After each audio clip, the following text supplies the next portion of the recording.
ನಮಸ್ಕಾರ. ಪಾಕಶಾಸ್ತ್ರ ಚಾನಲ್ಗೆ ಸ್ವಾಗತ. ನಾನು ಸುರೇಖಾ ತಳವಾರ್.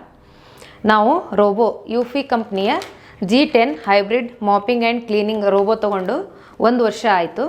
1 ವರ್ಷದ ನಂತರ ಇದರ ಪರ್ಫಾರ್ಮೆನ್ಸ್ ಹೇಗಿತ್ತು, ಈಗ ಹೇಗೆ ಕೆಲಸ ಮಾಡ್ತಾಯಿದೆ ಅಂತ ಇದ್ರ ಬಗ್ಗೆ ವಿಡಿಯೋ, ಇದು ಕೆಲಸ ಹೇಗೆ ಮಾಡುತ್ತೆ ಅಂತ ನೋಡ್ಕೊಂಬರೋಣ.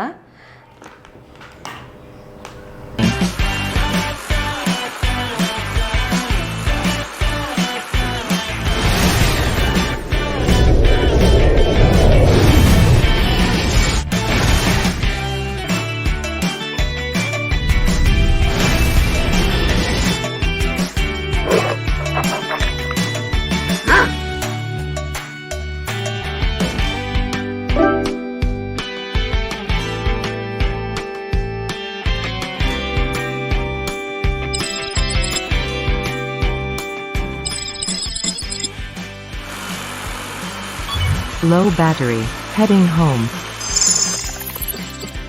Finished charging, resume cleaning.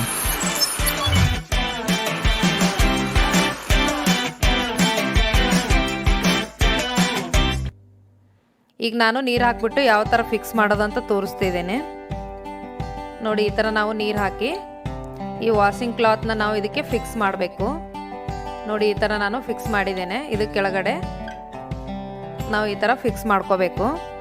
ನಾವು ಮನುಷ್ಯರು ಕ್ಲೀನ್ ಮಾಡೋದಕ್ಕಿಂತಲೂ 2 ಪಟ್ಟು ಸ್ವಚ್ಛ ಮಾಡುತ್ತೆ. ನಾನಂತೂ ತುಂಬ ಖುಷಿಯಾಗಿದ್ದೀನಿ, ಯಾಕಂದರೆ ಈಗ ಮನೆ ಕೆಲಸದವ್ರು ಸಿಗೋದು ಕಷ್ಟ. ಹಾಗಾಗಿ ಈ ರೋಬೋಟ್ ಇರೋದ್ರಿಂದ ಮನೆ ಕೆಲಸದ ಅಗತ್ಯನೇ ಇರೋದಿಲ್ಲ. ಕೆಲಸದವ್ರದ್ದು ಟೈಮ್ ಸೆಟ್ ಮಾಡಿಬಿಟ್ರೆ ತಾನೇ ಕ್ಲೀನ್ ಮಾಡಿಟ್ಟಿರುತ್ತೆ. ವರ್ತ್ ಆಫ್ ಮನಿ ಅಂತಲೇ ಹೇಳ್ಬೋದು. ನಾನೀಗ ಈ ಕ್ಲಾತ್ನ ಯಾವ ಥರ ವಾಶ್ ಮಾಡೋದಂತ ತೋರಿಸ್ತೀನಿ.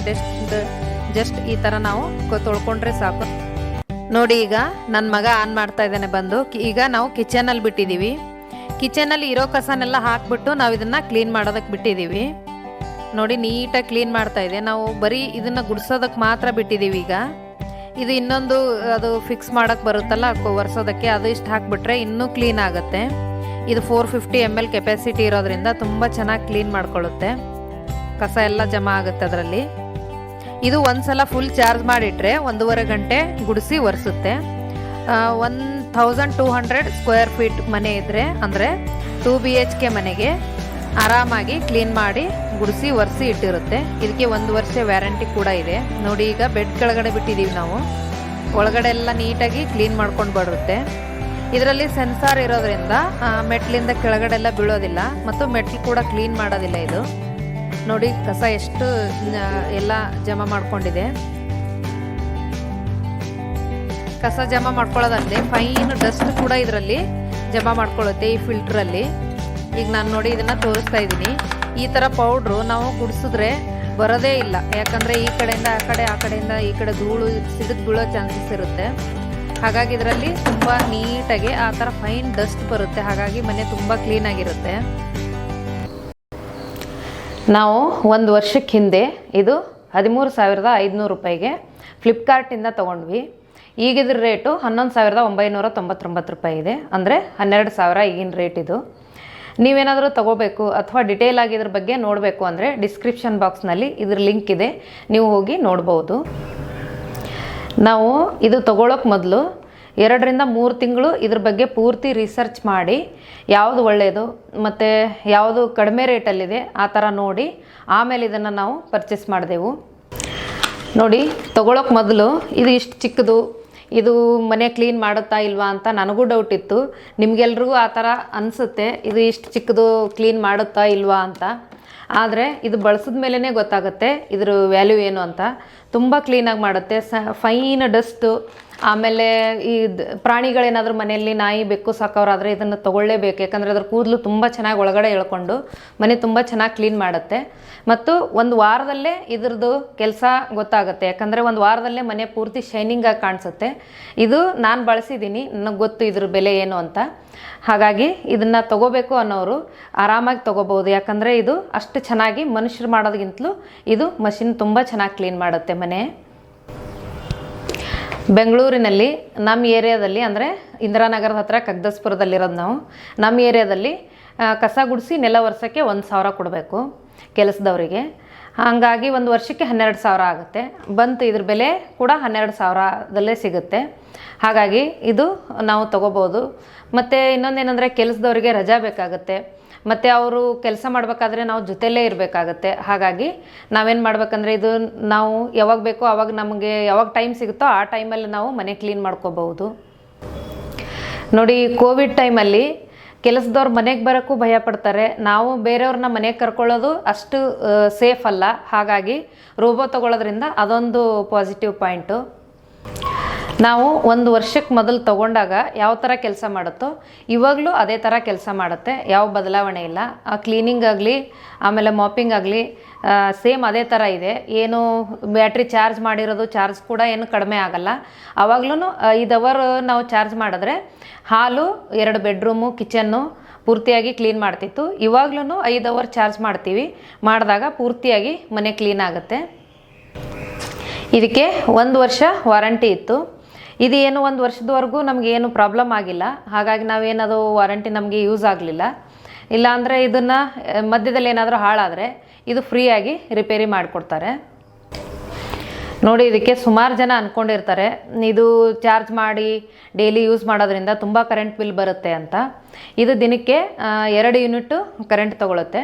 ಅಂದರೆ 1 ಯೂನಿಟ್ಗೆ 5 ರೂಪಾಯಿ, ಅಂದರೆ 2 ಯೂನಿಟ್ಗೆ 10 ರೂಪಾಯಿ ಆಗುತ್ತೆ. ಅಂದರೆ ತಿಂಗಳಿಗೆ 300 ರೂಪಾಯಿ ಇದಕ್ಕೆ ಕರೆಂಟ್ ಬಿಲ್ ಆಗುತ್ತೆ ಅಷ್ಟೇ. ಇದರಲ್ಲಿ ಅಂಥ ಏನು ಮೇಂಟೆನೆನ್ಸ್ ಇರಲ್ಲ.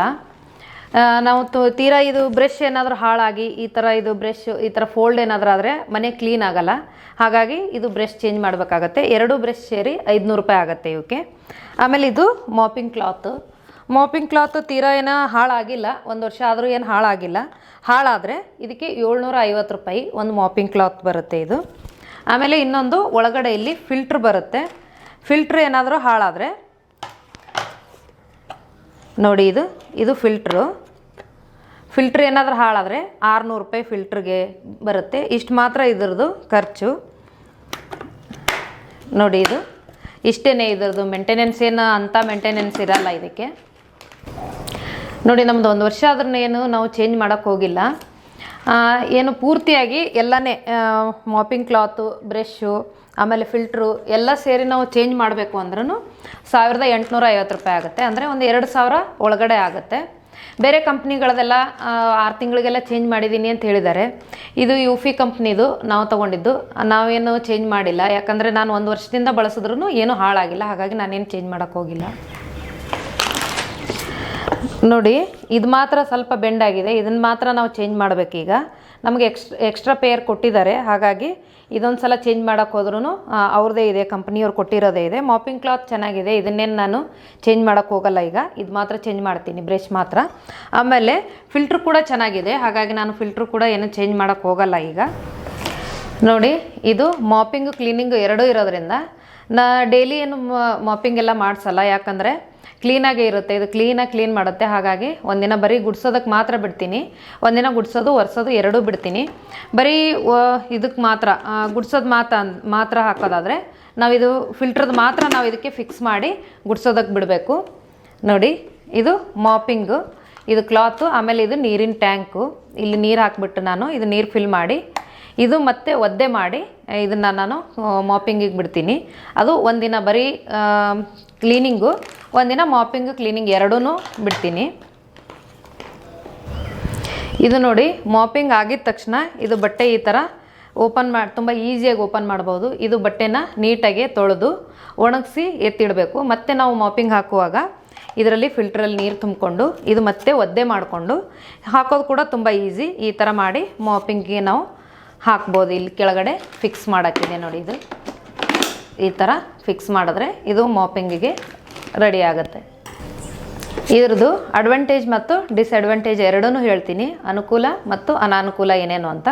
ಮೊದಲಿಗೆ ಇದ್ರದ್ದು ಅನುಕೂಲಗಳು ಏನೇನು ಅಂತ ಹೇಳ್ತೀನಿ ಈಗ. ಮೊದಲನೇ ಅನುಕೂಲ ಅಂದರೆ ಇದು 12,000ದಲ್ಲಿ ಗುಡ್ಸೋದು ಒರೆಸೋದು ಎರಡೂ ಇದೆ ಇದರಲ್ಲಿ. ಬೇರೆ ಕಂಪ್ನಿಗಳಲ್ಲಿ ಗುಡ್ಸೋದು ಒರೆಸೋದು ಎರಡೂ ತೊಗೋಬೇಕು ಅಂದರೆ ನಾವು 25,000 ಕೊಟ್ಟು ತೊಗೋಬೇಕಾಗತ್ತೆ. ಇನ್ನೂ ಅದಕ್ಕಿಂತ ಜಾಸ್ತಿನೇ ರೇಟ್ ಆಗುತ್ತೆ. ಈ ಕಂಪ್ನಿಯಲ್ಲಿ ಮಾತ್ರ ಇದು ಎರಡೂ ಇರೋದು ಈ ಕಂಪ್ನಿಯಲ್ಲಿ ಮಾತ್ರ ಇದೆ. ಬೇರೆ ಕಂಪ್ನಿಯಲ್ಲಿ ನಾವು ತೊಗೊಳಕ್ಕೆ ಹೋದರೆ ಇದು 12,000ದಲ್ಲಿ ಬರೀ ಗುಡ್ಸೋದು ಮಾತ್ರ ಸಿಗುತ್ತೆ, ಒರೆಸೋದು ಗುಡ್ಸೋದು ಎರಡೂ ಇರೋದಿಲ್ಲ ಅದರಲ್ಲಿ. ನಾನು ಮುಂಚೆನೇ ಹೇಳಿದ ಹಾಗೆ ಇದರಲ್ಲಿ ಸಣ್ಣ ಸಣ್ಣ ಧೂಳು ಅಂದರೆ ಪೌಡ್ರ್ ಥರ ಇರುತ್ತೆ. ಆ ಥರ ಪೌಡ್ರ್ ನಾವು ಗುಡಿಸಿದ್ರೆ ಬರೋದೇ ಇಲ್ಲ. ಆ ಥರ ಇದರಲ್ಲಿ ಧೂಳೆಲ್ಲ ಕಲೆಕ್ಟ್ ಆಗುತ್ತೆ. ಇನ್ನೊಂದೇನೆಂದರೆ ಮನೇಲಿ ಪ್ರಾಣಿಗಳಿದ್ರೆ, ನಾಯಿ ಬೆಕ್ಕು ಏನಾದರೂ ಸಾಕಿದರೆ ಅದ್ರ ಕೂದಲು ನಾವು ಕಸ ಗುಡಿಸಿದ್ರೆ ಅದು ಇಲ್ಲಿಂದ ಎದ್ದು ಇನ್ನೊಂದು ಕಡೆ ಬೀಳುತ್ತೆ. ಇದರಲ್ಲಿ ಹಾಗಲ್ಲ, ಇದರಲ್ಲಿ ಪೂರ್ತಿಯಾಗಿ ಕಲೆಕ್ಟ್ ಮಾಡುತ್ತೆ. ಹಾಗಾಗಿ ಇದು ಒಂದು ಅಡ್ವಾಂಟೇಜ್ ಇದರಲ್ಲಿದೆ. ನೋಡಿ, ಇನ್ನೊಂದೇನೆಂದರೆ ಡ್ರೈ ವೆಟ್ ವ್ಯಾಕ್ಯೂಮ್ ಕ್ಲೀನರ್ ತೊಗೊಂಡ್ರೆ ಅದರಲ್ಲಿ ನಾವೇ ನಿಂತು ಮಾಡಬೇಕಾಗತ್ತೆ. ಇದರಲ್ಲಿ ಹಾಗಲ್ಲ, ನಾವು ಇದನ್ನು ಗುಡಿಸೋದಕ್ಕೆ ಒರೆಸೋದಕ್ಕೆ ಮನೇಲಿ ಬಿಟ್ಬಿಟ್ಟು ನಾವು ವಾಕಿಂಗ್ ಹೋಗ್ತೀವಿ, ಬರೋಷ್ಟೊತ್ತಿಗೆ ಮನೆ ಕ್ಲೀನಾಗಿರುತ್ತೆ. ಹಾಗಾಗಿ ಇನ್ನೊಂದು ಅಡ್ವಾಂಟೇಜ್ ಅಂದರೆ ಅದು. ಇನ್ನೊಂದು, ಈ ರೋಬೋನ ಗೂಗಲ್ ಹೋಮಲ್ಲಿ ಮತ್ತು ಅಲೆಕ್ಸಾ ಇದ್ದರೆ ಅದರಲ್ಲಿ ಕೂಡ ನಾವು ಕಂಟ್ರೋಲ್ ಮಾಡ್ಬೋದು. ಇಲ್ಲಾಂದರೆ ಮೊಬೈಲಲ್ಲಿ ಕೂಡ ಕಂಟ್ರೋಲ್ ಮಾಡ್ಬೋದು. ನಮ್ಮ ಮನೇಲಿ ಗೂಗಲ್ ಹೋಮ್ ಇದೆ, ನಾವು ಇದರಲ್ಲಿ ಕಂಟ್ರೋಲ್ ಮಾಡ್ತೀವಿ. ನಿಮ್ಗೆ ಯಾವ್ದು ಅನುಕೂಲ ಅನಿಸುತ್ತೋ ಆ ಥರ ಅದು ಕಂಟ್ರೋಲ್ ಮಾಡ್ಬೋದು.